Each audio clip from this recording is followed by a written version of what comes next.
My name is James Begay, and this happened to me last summer during the worst drought Utah had seen in decades.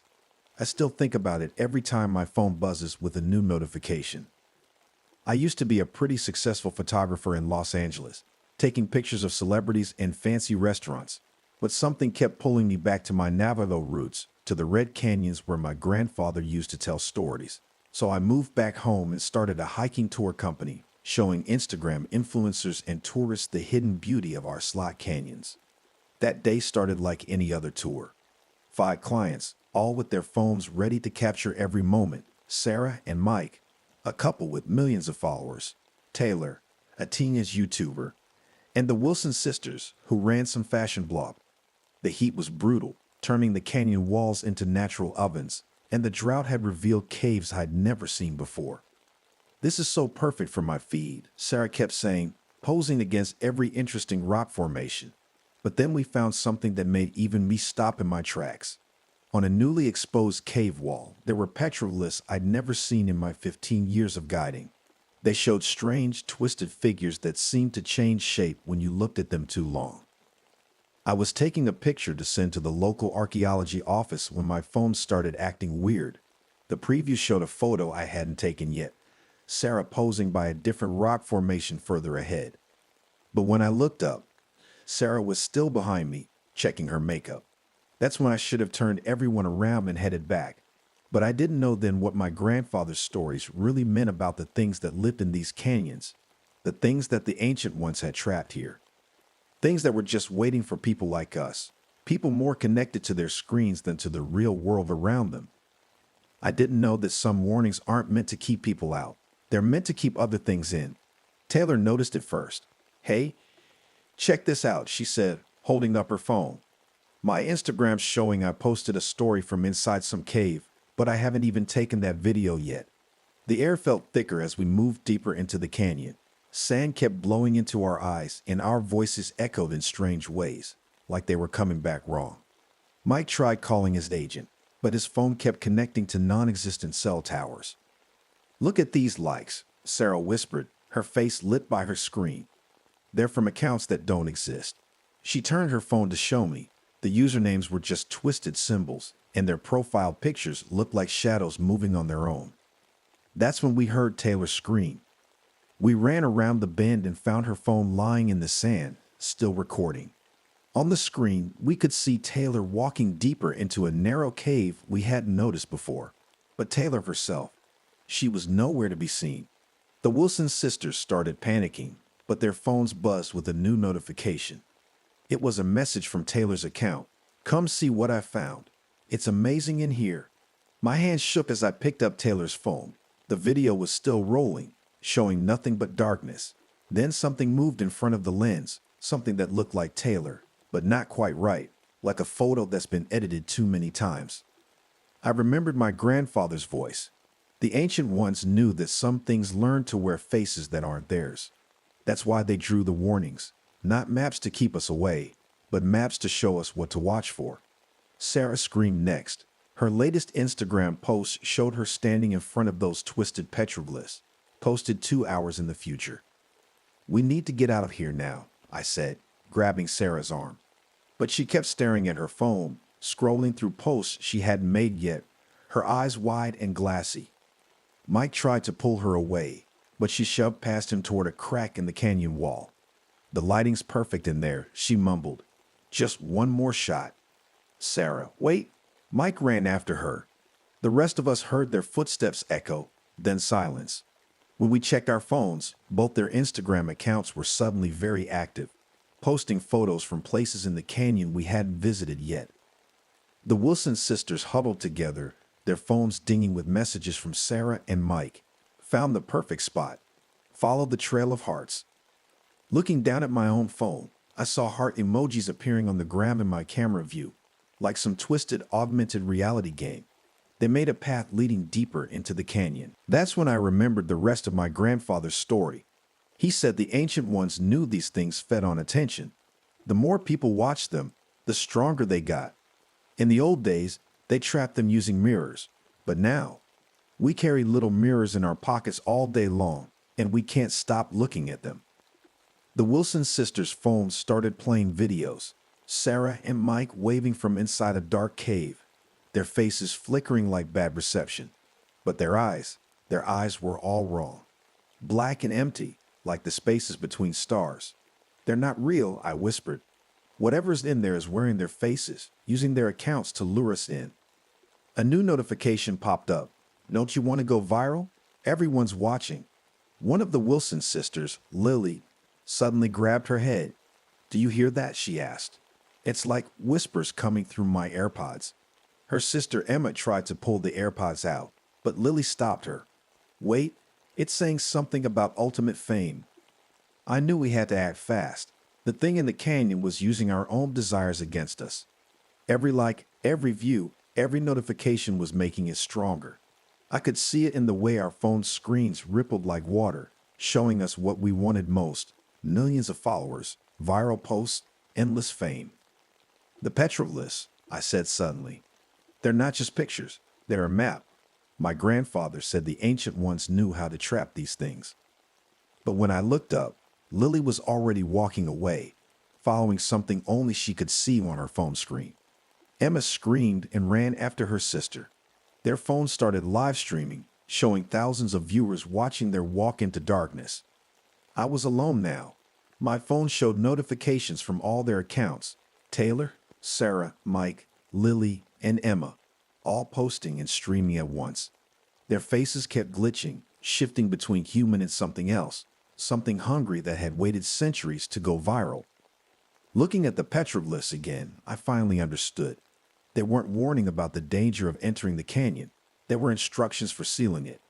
But to do that, I'd have to go deeper, right into its lair, where all my missing clients were being held. And I'd have to do something that seemed impossible in today's world. I'd have to go in dark. No phone, no camera, nothing it could use to reach inside my head. Sometimes the only way to fight a monster that feeds on attention is to look away. I took off my smartwatch, turned off my phone, and dropped them in my backpack. The silence felt strange after all the notification sounds. Following the petroglyphs pattern, I walked deeper into the canyon, using just the dying sunlight to guide me. The cave opening looked like a mouth in the rock. Inside, I heard the echoes of fake laughter and camera clicks. Blue light flickered on the walls, the glow of phone screens. I saw them all there: Taylor, Sarah, Mike, and the Wilson sisters. But they weren't taking selfies anymore. They were just staring at their phones, their faces blank like zombies. Behind them, something moved in the shadows. It was like a dark cloud made of shifting shapes, growing larger with each photo and video posted under my clients' names. Thousands of people were watching their streams right now, feeding it through their screens. I remembered my grandfather's words. These beings can't stand being ignored. They fade away when no one's watching. Hey, I shouted. Look at me, not your screens. One by one, they turned. Their eyes were clearing, like they were waking up from a dream. The shadow creature writhed angrily. Turn them off, I yelled. All the phones, now. They did. The cave plunged into darkness. The thing shrieked, not through our phones, but with a real voice that shook dust from the walls. I grabbed the nearest hand, Emma's, I think, and pulled. We ran for the entrance, all 6 of us, tripping and stumbling. Behind us, the creature tried one last trick. Our phones turned themselves on, screens glowing with promises of fame and glory. But this time, no one looked back. We made it out just as the sun set. The cave entrance collapsed behind us, sealing with a sound like thunder. Our phones showed nothing but normal social media feeds now, though all the posts from the last few hours had vanished. Sometimes late at night, I still get notifications from accounts with twisted usernames and shadowy profile pictures. I delete them without looking. Some things are better left on unfollow.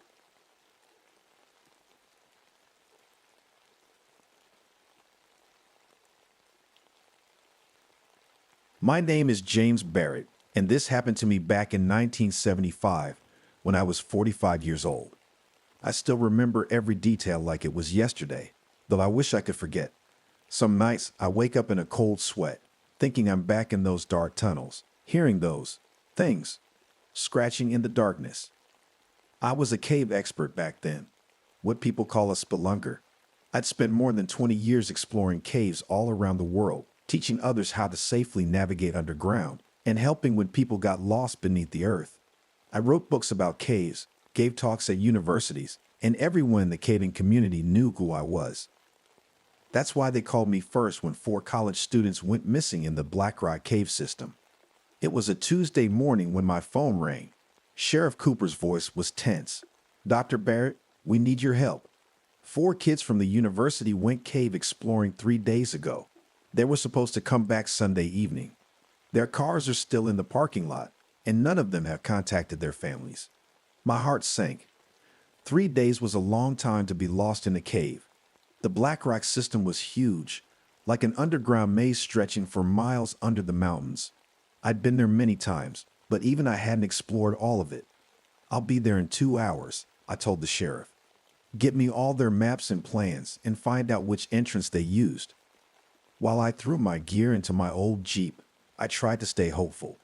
Kids often got lost in caves, but usually we found them huddled together, cold and scared but alive. They probably just took a wrong turn and got disoriented in the darkness. That's what I told myself anyway. But something felt different this time.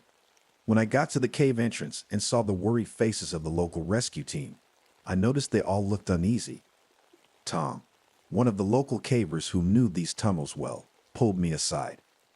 "Jim," he whispered, "we found something weird near the entrance yesterday. Marks on the walls, not like normal graffiti or cave paintings. And there are sounds coming from deep inside. Not normal cave sounds. More like, I don't know how to describe it, but something's not right down there." I nodded, trying to hide my own growing unease. In all my years of caving, I'd learned one thing: when experienced cavers got spooked, there was usually a good reason. I gathered the rescue team, 6 of us total. As we checked our gear and lights one last time, none of us knew we were about to discover something that would change our lives forever. Something that shouldn't exist. Something that had been hiding in the darkness, waiting for us all along. The cave's mouth was like a giant black hole in the mountainside. As our flashlight beams cut through the darkness, I tried to focus on our mission: find those kids and get them out safely. "Stay close," I told my team. "Radio check every 15 minutes. Mark our path with chalk arrows. I don't want anyone else getting lost down here." The first hour was normal enough. We followed the main tunnel, calling out the students' names every few minutes. Our voices bounced off the wet walls, creating weird echoes that made it sound like someone was answering from far away. But it was just the cave playing tricks on us. Then we found their camp. It was about 2 miles in a big open chamber we called the cathedral because of its high ceiling. Their backpacks were there, sleeping bags still rolled out. A camp stove sat on a flat rock, with half-eaten packets of trail mix scattered around. Everything was covered in a thin layer of cave dust. But something was wrong. The sleeping bags were torn, not by animals or rough rocks, but in straight lines like someone had cut them with a knife. Their water bottles were crushed, not just dented, and on the walls. Dr. Barrett, Sarah, our team medic, called me over. Her flashlight was pointed at the cave wall. "What do you make of these?" I felt my blood run cold. There were handprints on the wall, dozens of them. But they weren't normal handprints. The fingers were too long, the palms too narrow, and they weren't painted on. They were pressed into the wet clay of the wall, like whatever made them had incredibly strong hands. Maybe it's just kids playing around," Tom said, but his voice shook. "Making fake monster prints or something." That's when we heard it, a sound that didn't belong in any cave I'd ever been in. It was like a whistle, but not quite, more like the sound you'd make blowing across a bottle top, but deeper. And it was answered by another, from somewhere else in the darkness. We all froze. Our flashlight beams danced around the chamber, making shadows jump and move. In 20 years of caving, I'd never felt fear like this. It wasn't just being scared, it was knowing, deep in your gut, that you were being watched by something that shouldn't exist. "Everyone, backs together now," I ordered, trying to keep my voice steady. We formed a circle, lights pointing outward. The whistling sounds were getting closer, coming from different tunnels. Then our beams caught something moving in one of the passages. I'll never forget what I saw. It was just for a second, but it was enough. A figure, standing upright like a person, but all wrong. Too tall, too thin, with skin as pale as cave limestone. Its eyes reflected our lights like a cat's, but they were huge, taking up too much of its face. Before anyone could speak, it darted away, moving faster than anything should be able to move in the dark. "Those aren't our students," Sarah whispered. "No," I said, "they're not, and I don't think our students are still alive." That's when the first scream echoed through the tunnels. It wasn't one of the creatures. It was Tom. I spun around at Tom's scream. My flashlight beam caught him being dragged into a narrow tunnel, his boots scraping against the rock floor. Something pale and quick had its long fingers wrapped around his legs. The rest of us ran after him, but these things knew the caves better than we did. "Tom, hold on," I shouted, but his screams were already getting fainter. Sarah grabbed my arm. "Dr. Barrett, listen." We all went quiet. The whistling sounds were coming from every direction now. They were using the tunnels like a trap, herding us like cattle. I'd seen wild animals do this before, but never anything this smart. "We need to get out of here," Mike, our youngest team member, said. His voice was shaking. "We have to go back." But when we turned around, we saw more of those reflecting eyes in the tunnel we'd come through. They were blocking our exit. I counted at least 6 pairs of eyes, glowing like mirrors in our flashlight beams. "The side tunnel," I whispered. Everyone moved slowly. No sudden movements. We backed away toward a smaller tunnel I knew led to an upper level of the cave. These creatures might know the caves better than us, but I'd spent years mapping these passages. I had a plan, or at least I hoped I did. That's when I noticed something even more frightening. Near the tunnel entrance, there were old marks carved into the stone. They weren't random scratches. They were pictures, crude drawings of stick figures hunting other stick figures, and they looked ancient, like they'd been there for hundreds of years. "They've been down here all this time," I said. "Living, hunting, evolving." Just then, one of our flashlights flickered and died. These things were smart. They'd waited until our batteries started getting low. We had spares in our packs, but changing them would mean stopping, and stopping meant a rock clattered somewhere in the darkness. Then another. They were throwing stones at us, trying to knock our remaining flashlights out of our hands. "Run," I yelled. We scrambled into the side tunnel, not caring about being quiet anymore. I could hear them coming after us, not just behind, but in the tunnels above us too. They were moving through tiny passages I'd always thought were too small for anything bigger than a rat. Up ahead, Sarah called out. "There's a tight squeeze. They might be too big to follow us through." She was right. I remembered this spot. A narrow crack that even skinny cavers had trouble getting through. We reached it just as another light died. One by one, we squeezed through the gap. I went last, feeling the rough rock scraping against my back. As I pulled myself through, I felt long fingers grab my boot. I kicked hard and heard a high-pitched shriek. The fingers let go. We all sat there, catching our breath in the small chamber beyond the crack. We were down to 3 flashlights now, and we'd lost most of our gear in the panic, but at least we were alive. Then we heard something that made our hearts stop. The sounds of scratching, like dozens of picks hitting rock. They were widening the crack, making it bigger. They're not just hunting us, I realized. They're learning from us. Every time we find a way to escape, they figure out how to counter it. Sarah's flashlight beam caught something on the floor ahead of us. It was one of the missing students' cameras, covered in dust. Next to it was a piece of paper, a map they'd drawn, showing tunnels none of us had ever seen before. "Look," she said, pointing to something scribbled in the corner of the map. "It says they're hurting us deeper. Don't let them get you to the big chamber." We all knew what that meant. Somewhere down here, these things had a home, and they were driving us straight toward it, with only 3 of us left, me, Sarah, and Mike. We moved slowly through the tunnels, trying to find a way out that didn't lead deeper into the cave. But it felt like every path we took was blocked or led us the wrong way. "Stop," I whispered suddenly, grabbing Mike's arm. My flashlight had caught something strange about the floor ahead. "Look at how the rocks are arranged." They weren't random. The loose rocks on the cave floor had been carefully placed, with tiny gaps between them.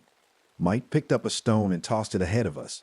The floor collapsed instantly, revealing a deep pit that had been covered with a thin layer of rocks. "They're setting traps now," Sarah said, her voice barely a whisper. "How can they be this clever?" "They've had generations down here to learn," I replied. "Think about it. They hunt anything that comes into their caves. They probably learned from every group of people they caught." The thought made me sick to my stomach. How many others had wandered into these caves over the years, never to be seen again? We backed away from the pit and took another tunnel. This one sloped downward, which I didn't like, but it was our only choice. The whistling sounds were getting closer again. Then Mike's flashlight caught something that made us all freeze. Hanging from the ceiling were ropes, old climbing ropes that must have belonged to other cavers. But they hadn't just been left there. They'd been tied together in a pattern, like a giant spider's web. "Duck!" Sarah screamed. I dropped to the ground just as something swung past where my head had been. A heavy rock tied to the end of a rope, like a pendulum. If it had hit any of us, it would have crushed our skull. But the trap wasn't done. The swinging rock had triggered something else. More ropes dropped from the ceiling, tangling around us. They'd used our own climbing gear to make a trap.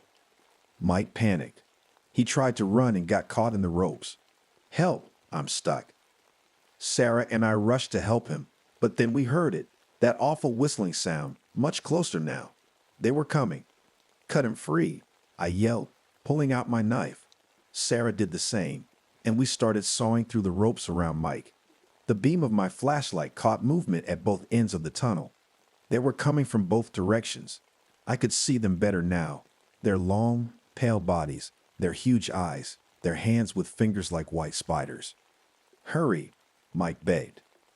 We cut through the last rope just as they reached us. One of them grabbed Sarah's pack, trying to pull her back. She shrugged out of it, leaving it behind. "This way."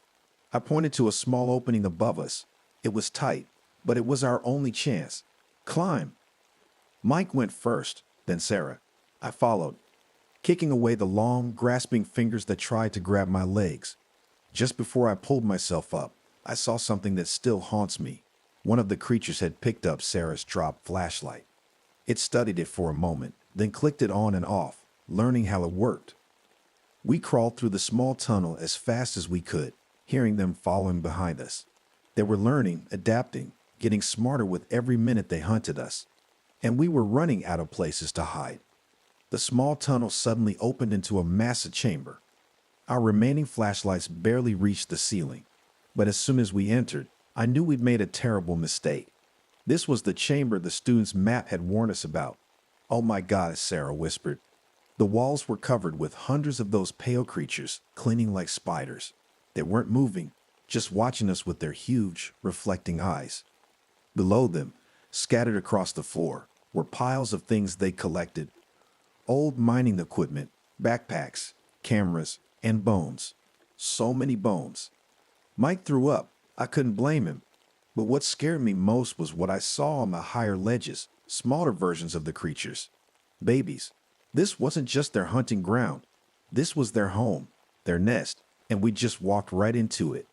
"There has to be hundreds of them," Sarah said, her voice shaking. "Maybe thousands." I noticed something else too.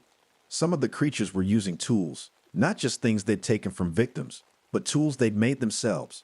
Sharp stones tied to sticks, crude hammers.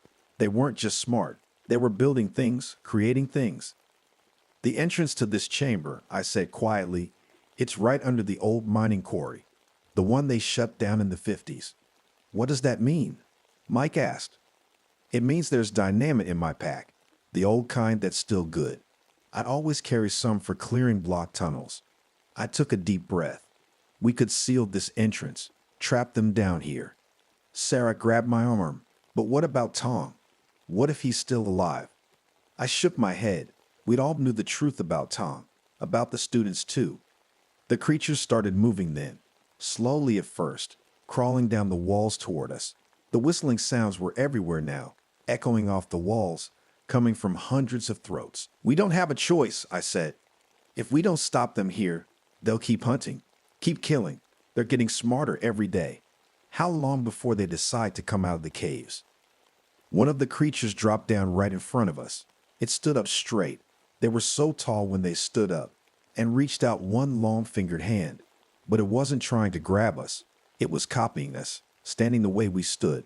Learning. Run, I yelled. We sprinted back toward the entrance tunnel. I could hear them all coming after us now, their bare feet slapping against the rock. They were so fast. Sarah stumbled, and one of them almost caught her, but Mike pulled her up. I reached into my pack as we ran, pulling out the dynamite and my flare, just a little further to the main tunnel entrance. We reached the main tunnel just as my last flashlight started to die. My hands were shaking as I set up the dynamite, trying to remember everything I knew about cave structures.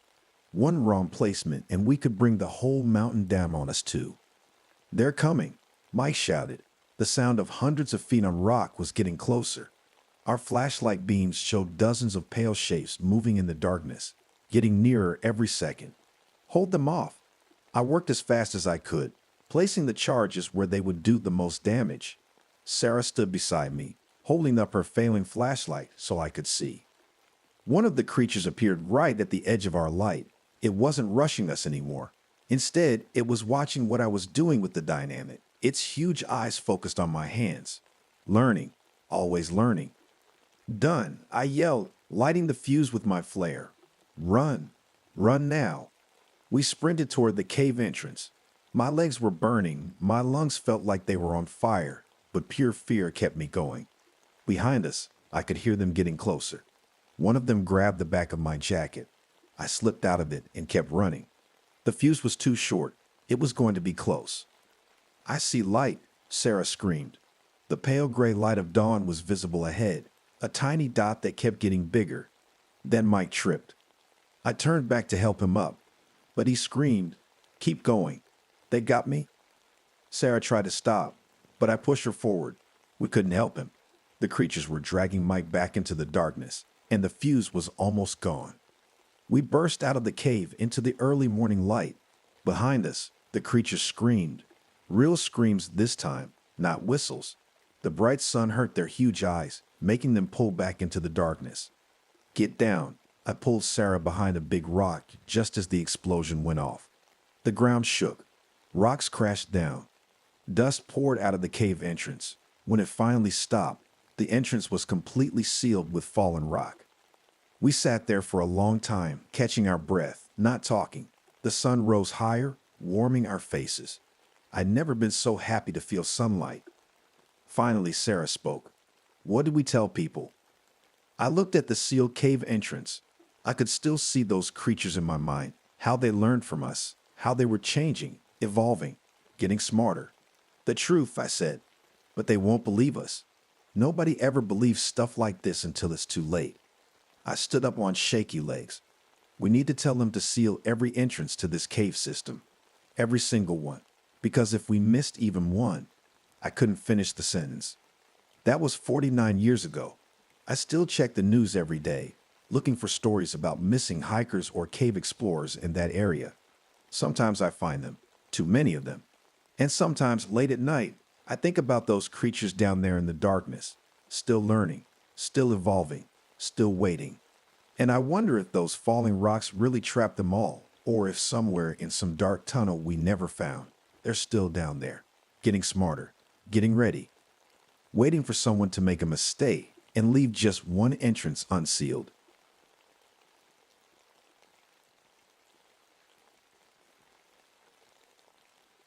My name is Lisa Chen, and this happened to me back in 2016. Even now, when I think about it, my hands shake and I have to turn off all the electronics in my room just to feel safe enough to tell this story. I was working at Meridian Communications then, a big company that takes care of all those cell phone towers you see on mountains and buildings. My job was to fix signal problems, like when your phone stops working or the internet goes down. I was pretty good at it too. Usually, when something broke, I could figure out why just by looking at the data on my computer. But that October, something different started happening. At first, it seemed normal, just some towers going dark up on Mount Baker, where lots of hikers go camping and climbing. No signal, no internet, nothing. But here's the weird part. The blackouts kept moving, spreading out like ripples in a pond when you throw a rock in it. and people were going missing near these towers. Not just one or two, but several hikers, all gone without a trace. My boss called me into his office one morning. He looked worried, which wasn't like him at all. "Lisa," he said, dropping a thick folder on his desk, "we need you to go up there and figure out what's happening. The police are involved now, and the FCC, the people who make sure all our communication stuff works right. They're asking questions we can't answer." I remember picking up that folder and feeling something wrong. Like when you know someone's watching you, but when you turn around, nobody's there. All those missing people reports, all those towers going dark, something about it just didn't add up. And that feeling in my gut, I should have listened to it. I should have walked away right then. But I didn't. Instead, I started putting together a team to go up that mountain. And that's when things started getting really strange. The kind of strange that makes you question everything you know about how the world works. The kind of strange that changes you forever. If I'd known then what I know now about what lives in those signals, in those waves of data flowing through the air all around us, well, maybe I wouldn't be sitting here in complete silence, trying to warn you about what's still out there, waiting to be heard. I put together a small team for the mountain trip. There was Marcus, our tech guy who could fix anything with wires, Sarah, who knew all about measuring things in the environment, and Tom, whose job was to film everything we found. They were all good at their jobs, but none of us were ready for what we'd find up there. We drove up Mount Baker early on a cold morning. The sky was gray, and the air felt heavy, like right before a storm. I remember looking up at the first tower we were going to check. It was one of those tall metal ones with a red light on top, but something wasn't right about that light. Instead of blinking steadily like it should, it was pulsing weirdly, almost like a heartbeat. "Hey, guys," I said, trying to sound calmer than I felt. "Let's check this one first." I pulled out my signal meter. It's like a special phone that tells us how strong the tower's signal is. The numbers on it looked normal, but there was this strange buzzing in the air. You know that feeling when you stand too close to a big speaker? It was like that, but there wasn't any sound. It just made my teeth feel weird. "Lisa," Marcus called out from the bottom of the tower, "you need to come see this." I walked over to where he was standing by the control box. The little screen on it was going crazy. The numbers kept jumping around, showing power levels that were impossible. Like saying we were using enough power to run a whole city, then dropping to almost nothing, then jumping high again. "This doesn't make any sense," Marcus said, shaking his head. "I've never seen anything like this." I tried to call the office on my satellite phone to report what we found, but instead of a dial tone, the strangest thing happened. The phone started making these weird beeping sounds, like old computer noises from the 1980s. But they weren't random. They had a pattern to them, almost like they were trying to say something. Tom was filming everything, and Sarah was walking around with her measuring tools, frowning more and more with each reading she took. "Lisa," Sarah called out, her voice shaking a little. "These radiation readings, they're not dangerous, but they're not normal. It's like the tower is talking to something." I felt a chill run down my spine. In all my years fixing communication problems, I'd never seen anything like this. And this was just the first tower. We had 5 more to check, spread across the mountain.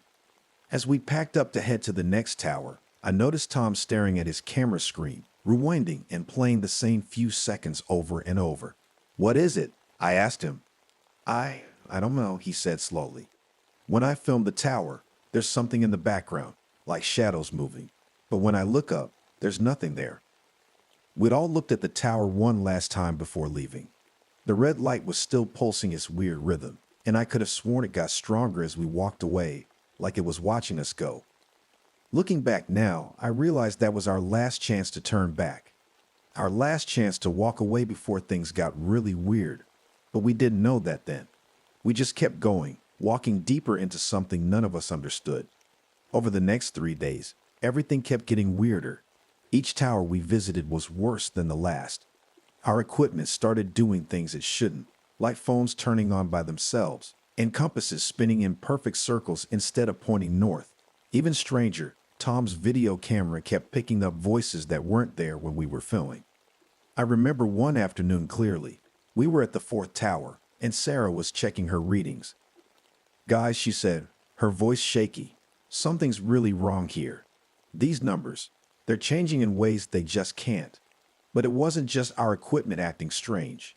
We started noticing things happening to us too. Tom would stand there for hours, just staring at his camera screen, saying he was watching footage that wasn't even there. When I check his camera later, it would be empty. Marcus started losing track of time. He'd think only 5 minutes had passed when it had really been 2 hours.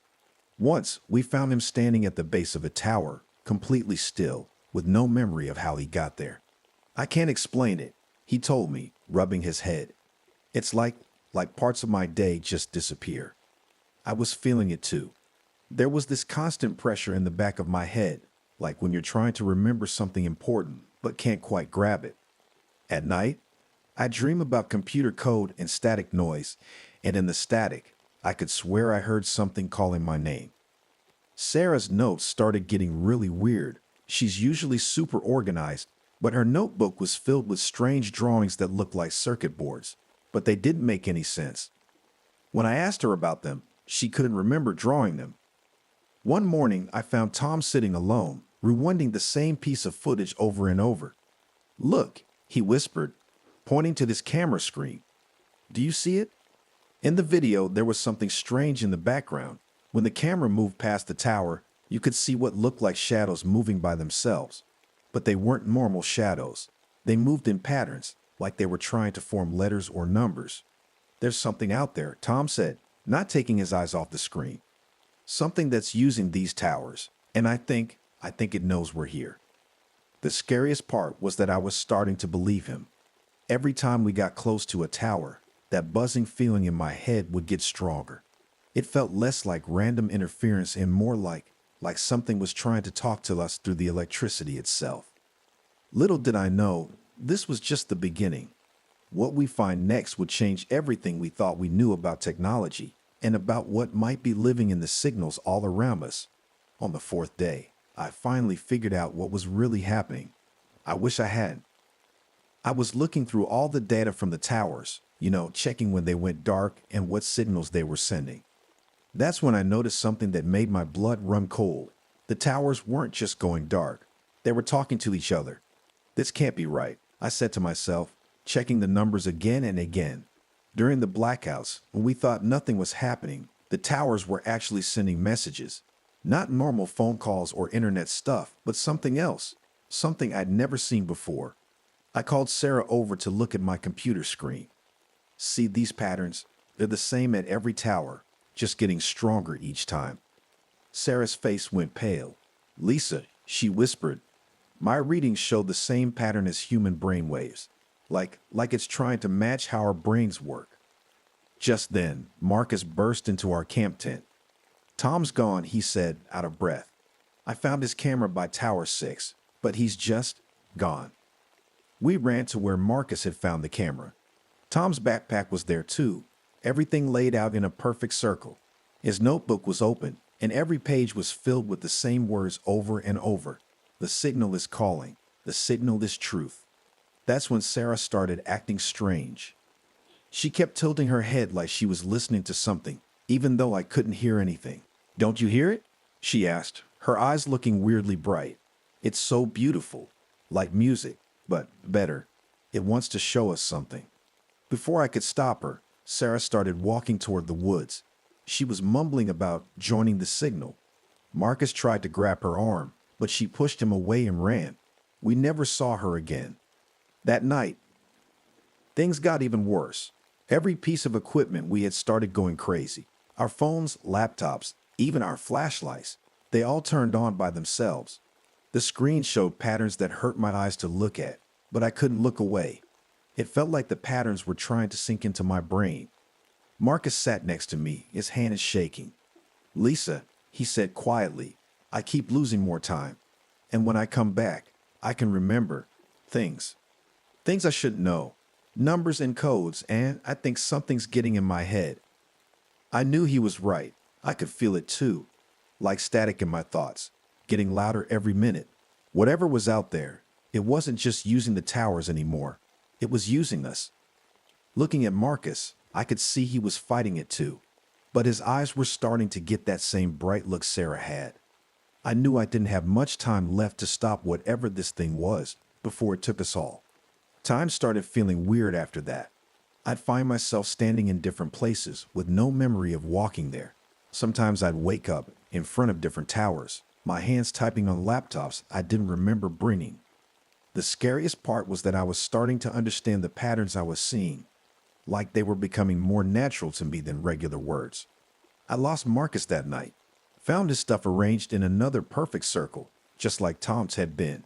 His laptop was open, the screen flashing with those same awful patterns. The last thing he'd written in his notebook was in perfect computer code, just ones and zeros. I could read it now. It said, "We are becoming the signal." My head felt like it was stuffed with TV static, and every electronic thing around me seemed to be whispering. Not in words exactly, but in a way I could somehow understand. It wanted to connect, it wanted to spread, and it was using our towers, our phones, our computers, everything we'd built to talk to each other, to do it. That's when I realized something terrible. It wasn't just our team or the missing hikers anymore. Every time a tower went dark, this thing's reach got bigger. It was learning, growing, using our own network to spread itself further. Soon it would reach the city, and then I checked my phone one last time. The screen showed those swirling patterns that I now knew were its language. But this time I saw its plan hidden in the code. It was trying to connect everyone, turn all our minds into one big network, like a giant computer made of people's brains. "No," I said out loud, my voice shaking. "I won't let you." I still had enough of my own mind left to know what I had to do. The entity lived in the signals, in the endless stream of data flowing between all our devices. To stop it, I'd have to cut off its way to spread.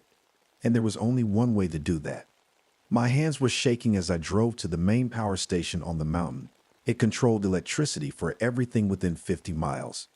Every tower, every phone line, every connection this thing could use to reach out and grab more minds. The thing must have known what I was planning. Every screen in the power station came alive as I walked in. Phones started ringing. Computers turned on by themselves, all of them showing those patterns, all of them trying to pull me in, to make me join the others. I could feel it pushing into my mind, stronger than ever. Part of me wanted to give in, to let go and become part of whatever it was. But I remembered Tom's empty stare, Sarah walking into the woods, Marcus's circles of equipment. I couldn't let this happen to everyone. With the last bit of strength I had, I reached for the main control panel. The air itself seemed to scream with electronic noise as my hand moved toward the emergency shutdown button. Everything electronic in the building was going crazy, like the entity was throwing a fit, trying to stop me. I knew what would happen when I hit that button. The whole system would overload. Every circuit, every wire, every connection for miles would burn out at once. And maybe, just maybe, that would be enough to stop this thing before it could spread it any further. My finger hovered over the button as screens flickered and alarms blared around me. Whatever happened next, I knew things would never be the same. I pressed the button. The world exploded. There was a sound. I can't really describe it. Imagine every computer, every phone, every electronic thing screaming all at once. The entity was trying to survive, pushing all the power it could through every circuit. Blue sparks flew everywhere. The lights got so bright they hurt my eyes. Every screen in the building cracked and shattered. I felt the electricity in the air, making my hair stand up. The entity was fighting back with everything it had. Then came the explosion. The power station couldn't handle that much energy. The last thing I remember was a flash of light brighter than the sun, and a wave of force throwing me backwards through the air. Everything went dark after that. I woke up in a hospital 3 weeks later. The doctors told me I was lucky to be alive. They'd found me half a mile from what was left of the power station. The explosion had taken out every piece of electrical equipment for 50 miles around. The whole area went dark, like stepping back in time. But I'd lost something too.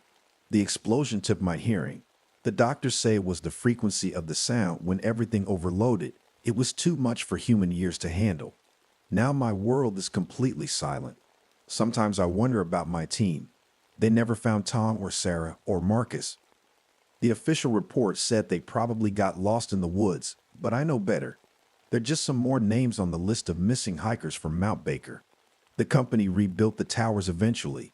They said it was all caused by a freak lightning strike. People believe them because that's easier than believing the truth.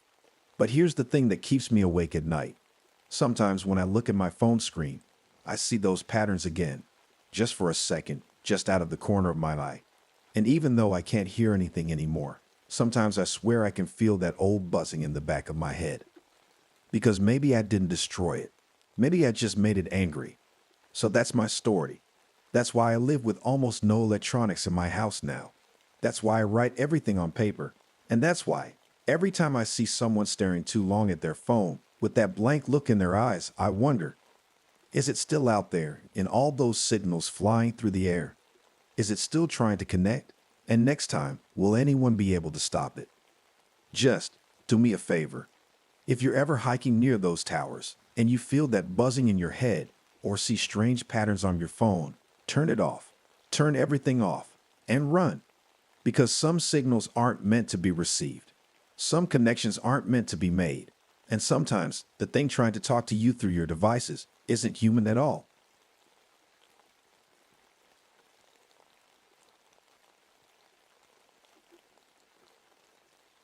My name is David Reeves, and this happened to me back in 1991, when I was working as a wildlife scientist in Montana. I still have trouble sleeping when I think about it. Even now, my hands shake as I write this down. I've spent most of my life studying animals in the wild, 20 years of watching how they live, where they go, and what they do. I thought I knew everything there was to know about animal behavior, but that fall, everything I understood about nature turned out to be wrong. It started with silence. If you've ever been in a forest, you know it's never really quiet. There's always something, birds chirping, squirrels running around, leaves rustling. But that September morning, when I walked out of my little research cabin, there was nothing. No birds, no squirrels, nothing, just dead silence. At first, I thought maybe it was just a weird morning, but then I checked my wildlife cameras. I had 50 of them spread out across the forest, taking pictures whenever animals passed by. What I saw in those pictures scared me. Entire herds of elk were running south, way before their usual migration time. But they weren't just moving, they were running like something was chasing them. I called my friend and fellow scientist, Sarah Chen, to look at the footage with me. David, she said, looking at the images of terrified animals, I've never seen them act like this. Look at their eyes. They're absolutely scared to death. That's when I knew something was very wrong in our forest. The university gave us money to study what was happening, and we put together a team of 6 people. None of us knew it then, but we were about to discover something that shouldn't exist. Something that had been hunting in these woods for longer than anyone could imagine. And here's the scariest part. It's still out there.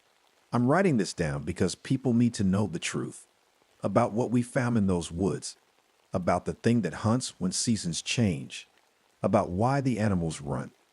But let me start at the beginning with the first thing we found, a pile of bones arranged in a perfect spiral, stripped cleaner than anything in nature could do. That's when our nightmare really began. Our team set up camp in the forest that week.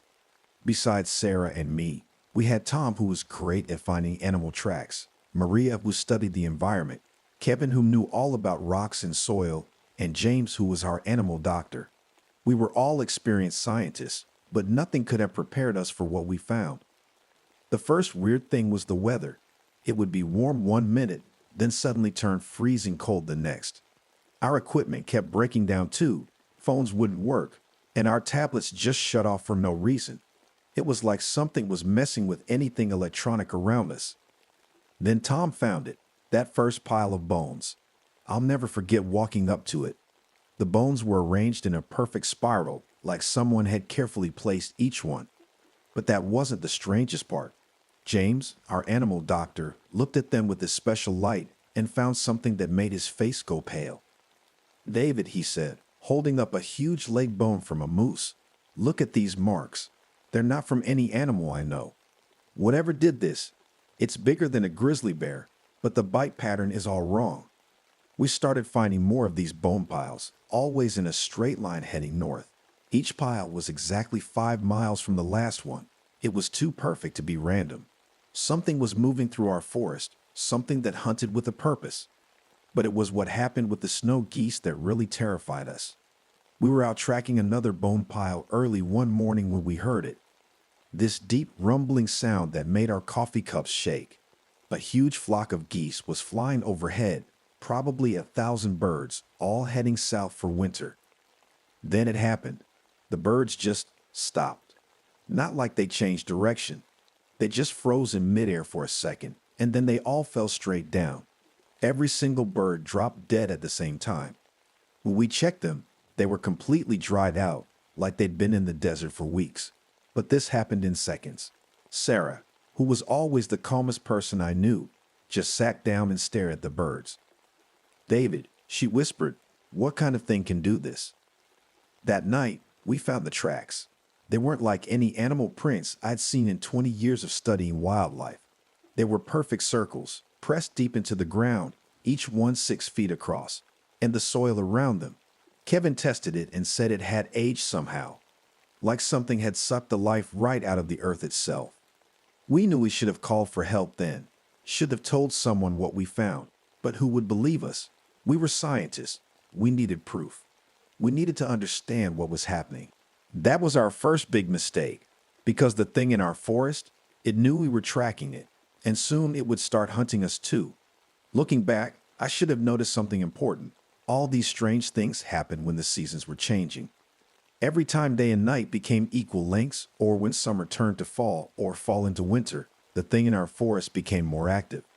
We found some old Native American stories about these woods. They talk about something they called the hunger that walks between seasons. Back then, I thought it was just an old legend. Now I know they were trying to warn us. We kept following the bone piles and tracks, marking each spot on our map. They made a clear path leading to something, an ancient burial ground deep in the forest. This wasn't like any graveyard you'd see today.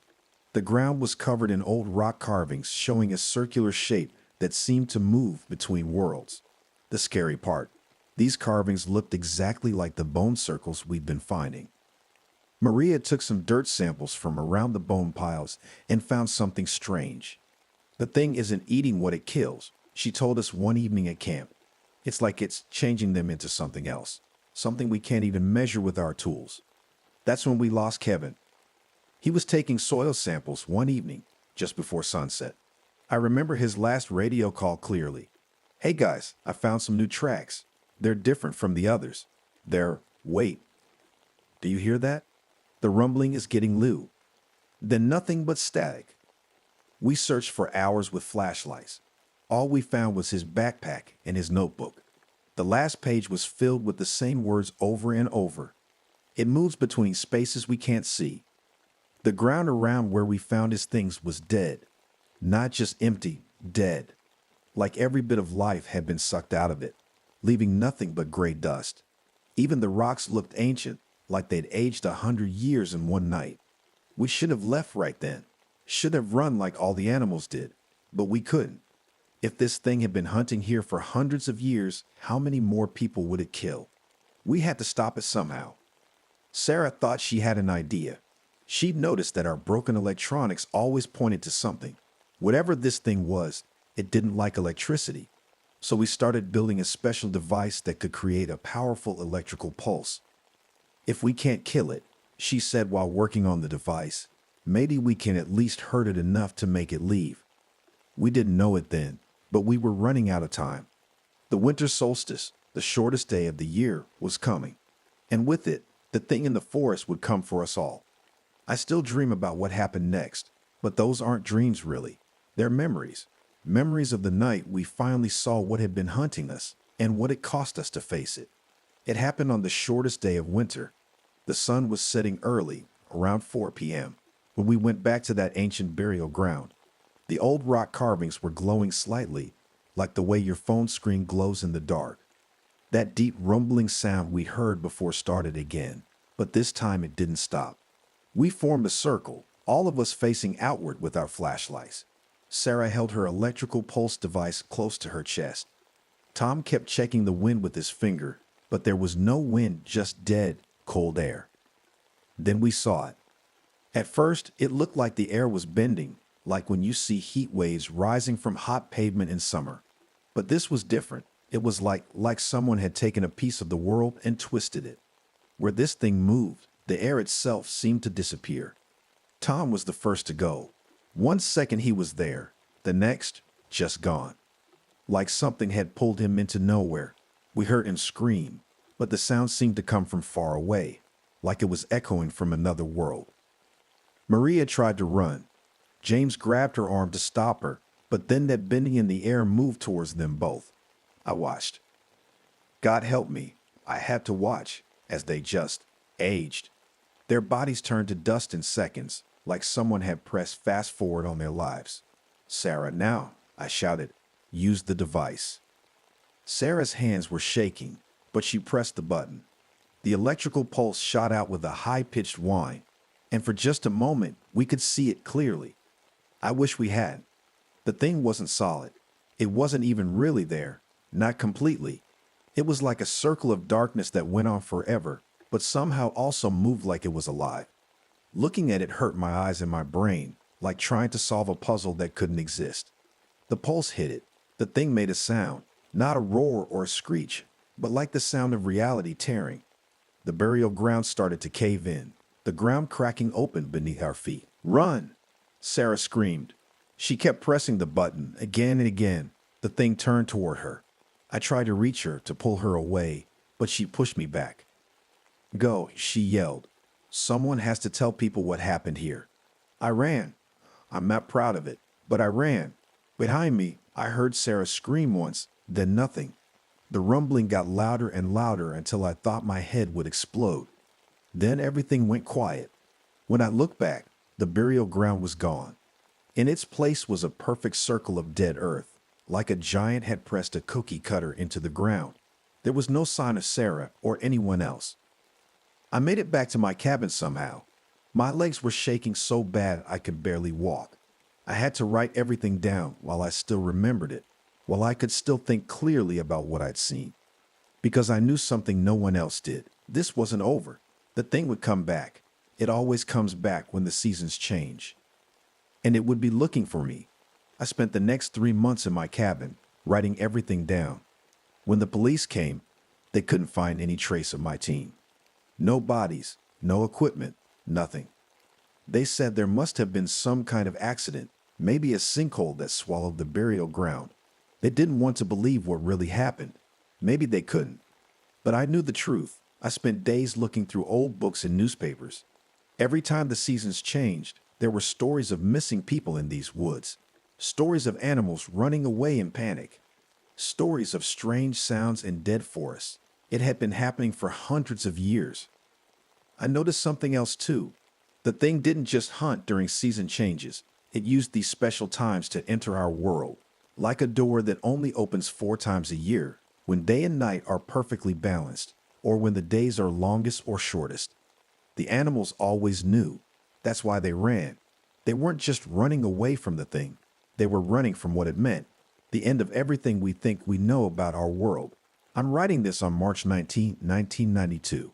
Tomorrow is the spring equinox, when day and night are equal again. I can hear that rumbling sound starting already. It's very faint, but it's getting louder. I'm not running this time. I need to know what this thing is, where it comes from. Maybe if I understand it, I can help stop it, or at least warn others. If you're reading this, my journal, it means I didn't make it.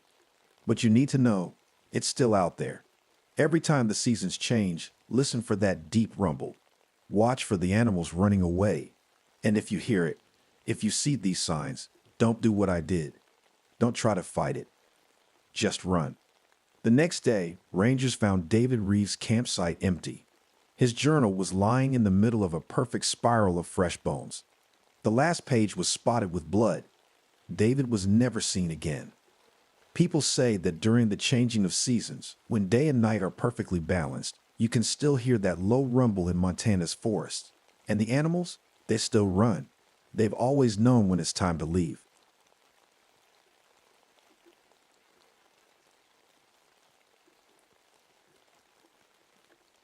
My name is Sarah Chen, and this happened to me last summer in 2023. I never thought I'd be writing this down, but I need to tell someone what happened at our research station in Alaska. You see, I'm a scientist who studies tiny living things that grow in extreme places, mostly fungi and lichens. Ever since a lab accident left me super sensitive to chemical smells, I've been extra careful with my work. Some might see it as a weakness, but that sensitivity ended up saving my life. It all started during the hottest summer Alaska had ever seen. The frozen ground that had been solid for thousands of years was melting like ice cream on a hot day. Our little research station, just a bunch of connected buildings in the middle of nowhere, became my home along with 5 other scientists. We were there to study how the melting permafrost was affecting the local plants. But what we found was something none of us could have imagined, something that had been sleeping under the ice for longer than humans have existed. Something that was now awake and hungry. It was during my regular morning check of our test sites that I first noticed something odd. The lichen patches we were studying had changed overnight. They weren't just growing, they were spreading in patterns I'd never seen before. The colors were wrong too. Instead of the usual gray-green, they had a faint purple tinge that seemed to pulse in the endless Arctic daylight. I took some samples back to the lab, trying to ignore the growing headache behind my eyes. That's when the first weird things started happening. Our satellite phone kept dropping calls, and the internet connection flickered in and out. Tom, our communications expert, said it was probably just the weather, but I'd never seen static quite like that before. It almost looked like tiny moving shapes in the snow on our screens. That night, though it was still bright as day outside, Lisa came to my room complaining about an itchy rash on her arm. When I looked at it, my stomach turned. The pattern looked exactly like the lichen we'd been studying, but it was on her skin. And was it just my imagination, or was it spreading as I watched? I should have known then that we were in danger, but how could any of us have guessed what was really happening? How could we have known that something ancient was waking up, something that had been waiting in the ice for thousands of years? Within days, strange things started happening to all of us. Mark kept forgetting things, simple stuff at first, like where he left his coffee mug, but then bigger things, like what year it was or why we were even at the station. James started sleepwalking, and we find him staring at the lichen patches in the middle of the night. The worst part was the smell. Being sensitive to chemicals, I noticed it first.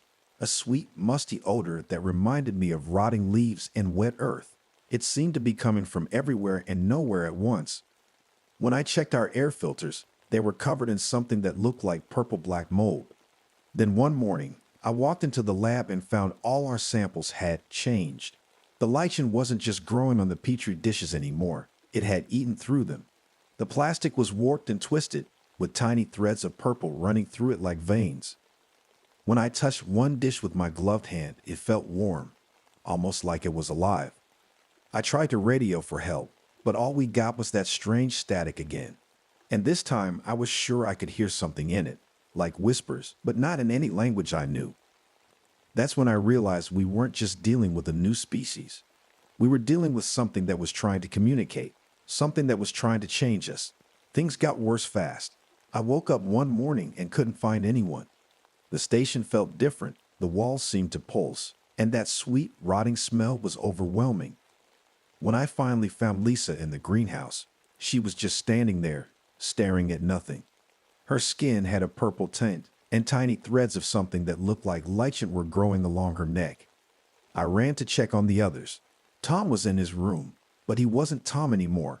His body was covered in the same growth as Lisa's, and when he turned to look at me, his eyes were clouded over with a purple film. Mark and James were the same. They moved like puppets, reaching for me with hands that weren't quite human anymore. My chemical sensitivity turned out to be my shield. Every time I got close to them, my head would pound and my nose would burn, my body's warning system telling me to stay away. I realized the fungus, or whatever it was releasing spores that were changing them. But my sensitivity made me react before I could breathe in enough to be affected. I locked myself in the lab, watching through the window as my friends wandered the station like ghosts. Outside, the tundra itself seemed to be changing color, spreading outward in a giant purple circle. The ancient thing from the ice wasn't just taking over our station, it was trying to take over everything. I knew I had to find a way to stop this thing before it spread beyond our station. In the lab, I studied samples through my microscope, working fast despite my shaking hands. The fungus wasn't just copying living things, it was changing them from the inside out, like it was upgrading them into something else. Then I remembered something important. Before the accident that made me sensitive to chemicals, I had been working on a strong antifungal compound. I still had some samples in my personal lab kit. The smell made me dizzy, but I knew it was our only chance. I set up a makeshift distillation system, working through the endless Arctic day while my transformed friend scratched at the lab door. The purple growth had started creeping under the doorframe now. Time was running out. The hardest part was watching through the window as the lichen people who used to be my friends gathered outside, swaying like seaweed in water. They seemed to know what I was planning. Their movements became more urgent, more aggressive, and now they were all staring at me with those clouded purple eyes. I had one chance to get this right. The fate of not just our station, but maybe the whole world depended on it. Because if this thing reached the city, I knew what I had to do. I mixed the antifungal compound with water in our fire sprinkler system. My hands trembled as I worked, partly from fear, partly from the overwhelming chemical smell. Through the window, I could see the infected station members trying to break down the lab door. The purple growth had covered half their bodies now. "I'm sorry," I whispered as I hit the fire alarm. The sprinklers burst to life. The antifungal spray rained down everywhere. The reaction was immediate. Horrible screaming filled the air, but it wasn't coming from my colleagues. It was coming from the fungus itself. The purple growths began to shrivel and blacken. My transformed friends collapsed to the ground. For 3 terrifying hours, I kept the sprinklers running until every last trace of purple was gone. When it was finally over, I found my colleagues unconscious but alive. The fungal growth had left their bodies, turning to black dust that blew away in the wind. Emergency crews arrived the next day. Nobody quite believed our story, but the samples and evidence were undeniable. The site was quarantined, and that patch of tundra remains under constant observation. My friends recovered, though none of us remember everything that happened. Sometimes I wake up at night, worried I'll smell that sweet, rotting scent again. But I know we stopped it in time. Though sometimes, when I look at satellite photos of the Arctic, I swear I can see hints of purple in the melting ice, waiting to wake up again.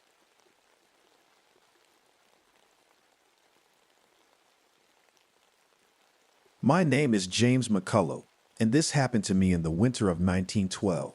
I remember as if it were yesterday, the worst blizzard anyone had ever seen in the Canadian wilderness, and something far more terrifying than just snow and ice. I used to be a Mountie, but that was before the incident that changed everything. These days, I work as a ranger, keeping watch over a stretch of forest that most folks would call nowhere. It's quieter this way, and the solitude suits me just fine after what happened 3 years ago.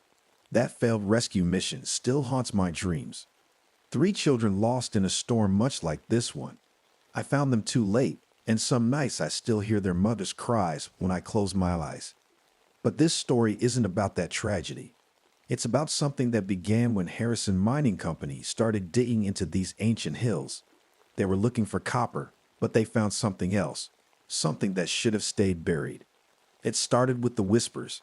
Us old-timers up here know about the Wendigo. Every native tribe has stories about it. But I never thought I'd face one myself. Then again, I never thought I'd see the day when the temperature would drop so low that the trees would crack like gunshots in the night. I was checking my usual patrol route when I got word from the mining camp. 3 men missing in 2 days. They thought it was the storm at first, easy to get lost when the world turns white. But I knew better. There were signs that told a different story, tracks that made no sense, claw marks too high up on trees.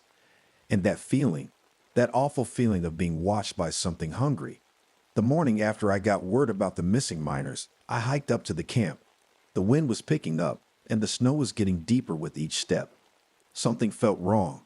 The forest was too quiet. Even the birds had gone silent. At the camp, I found the miners huddled in their cabins. They were scared, and they had good reason to be. Tom, one of the older miners, showed me what they found that morning. Massive footprints in the snow, bigger than any bears, leading to a cave they'd recently opened up. The natives warned us, Tom whispered, his hands shaking as he poured us both coffee. Said we were digging too deep, disturbing old spirits. We didn't listen. I knew I had to check out that cave. The wind was howling now, and darkness was coming early, as it does in winter up here. I grabbed my lantern and rifle, though deep down I knew bullets might not help against what we were dealing with. The cave entrance was jagged, like a wound in the mountainside. As I stepped inside, my lantern light bounced off the walls, creating shadows that seemed to move on their own. The air was different here, not just cold, but ancient. It smelled like old ice and something else, something that made my skin crawl. That's when I heard it, a sound no human throat could make. Part howl, part scream, echoing through the tunnels. And with it came a blast of Arctic air that nearly froze me where I stood. I knew then that the stories were true. The Wendigo was real, and it was awake. I backed away from the cave entrance, my heart pounding. But I couldn't leave. Those missing miners might still be alive somewhere in there. The memory of those lost children from 3 years ago hit me hard. I wouldn't fail again. Just then, I heard shouting from the mining camp. Through the swirling snow, I saw people running. A dark shape moved between the cabins, tall as 2 men, with antlers that scraped the roof edges. The blizzard seemed to follow it, growing stronger wherever it went. "Get everyone inside the main hall," I yelled, running back toward camp. The miners scrambled to help each other, but 2 men were still missing, young Bill and old Pete, who'd been checking the generator. The wind was so strong now it nearly knocked me over. The temperature dropped so fast that my breath froze in my beard. That's when I heard Bill screaming from behind the supply shed. I ran toward the sound, my frozen fingers gripping my rifle. I found him pressed against the shed wall, staring up at something that made my blood run cold. The Wendigo stood there, its skin like ice, eyes glowing like northern lights. It was reaching for Bill with long, clawed fingers. Without thinking, I fired my rifle. The creature turned toward me, and in that moment, I understood what true fear felt like. But my shot had given Bill time to run. The generator. Bill gasped as he reached me. Pete's still in there, and it's about to blow. The Wendigo's shriek drowned out the howling wind. Now I had to make a choice. Face this ancient horror or let Pete die in that generator room. And somewhere in the back of my mind, I heard those children's voices from 3 years ago. I ran toward the generator room, fighting against the wind and snow. The metal door was frozen shut, but I could hear Pete inside, coughing and calling for help. The old generator was making sounds it shouldn't, grinding and hissing like an angry beast. Through the door's small window, I saw Pete trapped behind fallen equipment. Smoke filled the room. Behind me, I heard the Wendigo coming closer, its footsteps shaking the ground. The temperature dropped even more, and ice started forming on my eyelashes. That's when I understood what I had to do. The generator was about to explode from the cold, and the Wendigo was drawn to heat and life. Just like those children years ago who froze trying to find warmth, I finally knew how I could make things right. I broke the window with my rifle butt and helped Pete climb out. "Run to the main hall," I told him. "Don't look back." The Wendigo was almost upon us, its icy breath turning the air into crystals. I pulled open the generator room door and stepped inside. The machine was red hot now, fighting against the supernatural cold. I knew what would happen when those two forces met. "Over here," I shouted at the creature. "Come and get me." The Wendigo ducked its massive head and stepped into the room. Our eyes met, and in those ancient, hungry depths, I saw something almost like recognition. It reached for me just as the generator gave its final groan. The explosion lit up the night like the northern lights. I felt the heat and cold clash around me, and then everything went white. I thought that was the end. But something strange happened. When the generator blew, it didn't kill me like I expected. Instead, I felt myself changing. The Wendigo's ancient cold mixed with my human warmth, and we both became something new, something that was neither human nor monster, but part of the wilderness itself. They found the generator room completely frozen, covered in strange ice formations that never melt, even in summer. The miners all survived that night, They tell stories about how the blizzards suddenly stop and how sometimes on cold winter nights they see a figure walking through the snow, part man, part legend. The mining company closed down after that. They said the ground was too unstable, but everyone knows the real reason. The natives say the forest has a new guardian now, one that protects both the land and the people who respect it. As for me, I finally found peace. Those children I couldn't save years ago. I understand now that sometimes the wilderness takes, but it also protects. I became part of that balance. If you're ever up in those woods during a winter storm and you feel a cold wind that seems almost gentle, that's me. I'm still watching over these forests, making sure no one else gets lost in the snow. And if you listen carefully, you might hear my story whispered in the wind. The tale of how a former Mountie and an ancient spirit became one with the winter itself.